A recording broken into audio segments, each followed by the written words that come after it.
Or you ever wonder, like, who they're recruiting, what types of people are they recruiting? What if I told you that it's not some angry malcontents who have very little education, that sometimes it goes quite up the ladder, the education ladder. Try engineers, try top magna cum laude graduates. Lizzie McDonald, Dagen, McDowell, on who ISIS is really recruiting. Lizzie.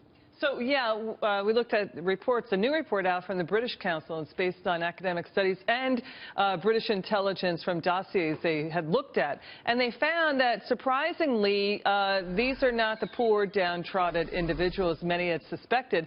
They found that about half of the terrorists that they had studied, nearly 330 of them, had higher university degrees. And, in fact, the majority of them had things like engineering degrees. Holy cow. So you're talking, you know, Muhammad Atta, Osama bin Laden, Khalid Sheikh Mohammed, all had engineering degrees, including the terrorists who did that savage attack on the Tunisia beach, you know, recently. So, you know, they're not economically distressed. And the other thing too is the British Council, and this is also analysis coming out of Oxford University. And I'll wrap it up now. The British Council also found that, you know, these individuals are ideal recruits as jihadis. Why? Because they don't have that liberal arts kind of critical thinking, that critical analysis. They tend to do learning by rote, education by rote, check the boxes kind of learning, where they take passive acceptance of what's right and wrong, like, and they don't challenge the status quo. Don't question authority. Yeah, that's right. Is the gist of it. It knocks down one of the arguments that you've heard from even Secretary of State John Kerry, that this is somehow rooted in poverty. It is not. If you listen to British Prime Minister David Cameron giving a speech over the summer, he said this is the root cause of the threat is the extremist ideology itself, and that's how the recruiting is happening.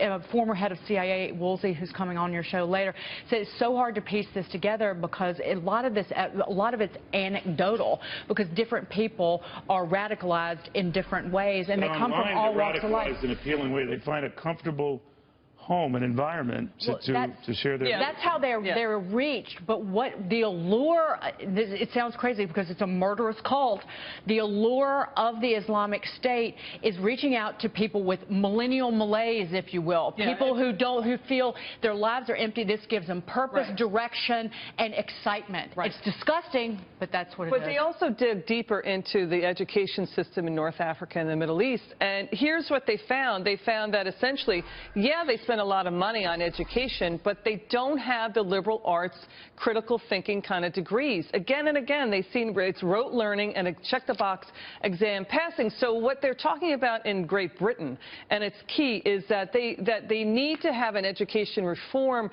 going on in the Middle East and North Africa, because they're basically producing ideal students that become ripe for recruiting as terrorist jihadis.